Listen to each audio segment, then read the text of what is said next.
বাড়িটা ভেঙে ফেললাম, ফ্ল্যাট করছি, কিন্তু আমার মনের জ্বালা মিটছে না।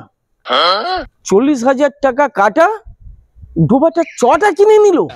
তো মালটা আসছে, মনে হয় আমার কাছেই আসছে। আসুক মালটা। কাকা, একটা জমি কিনেছি। আমি তো জানি। তুমি জানো? তুমি ওই দত্তদের ডোবাটা কিনেছিস তো? হ্যাঁ, ডোবা বলো না, ওটা সোনা গো। আচ্ছা, যাই হোক, তোমাকে দেখাবো পরে আমি নিয়ে গিয়ে। হ্যাঁ, তোমার কাছে যে জন্য এলাম, তোমার তো আল্লাহ রয়েছে, রাবিজ রয়েছে, তোমাকে দাও। কি করবি? ওখানে ফেলবো, ভরাট করে নেবো। জমিটা কেনার বেলায় কাকার কথা মনে পড়েনি, এখন যেই প্রয়োজন পড়েছে রাবিশ ডোবা ভরাটের জন্য, তখন কাকার কথা মনে পড়েছে। আমি তো পয়সা দিয়ে কিনবো, আমি বিনা পয়সায় কিনবো? আচ্ছা, তোর এখন পয়সার গরম হয়েছে। এই রাবিশ, ওই রাবিশ, এই ঘরটা ভর্তি রাবিশ, বাথরুমটা, এই রাবিশ, এই আদলাগুলো সঙ্গে ফ্রি দেবো।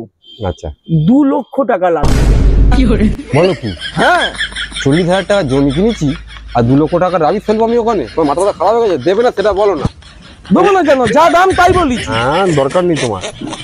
এই মনে হিংসা তোমার, এই জন্যই তুমি জমিটা তুমি পাওনি, আর আমাকে তুমি দেবে না বলে এটা করছো। আমি জানি না, রাবিশ কেনার অকাত নেই, আর বড় ছোট জ্ঞান করে না, আমাকে অপমান করে গেল। ঠিক আছে, তোর ওই জমি কি করে ভরাট করিস আমি দেখবো।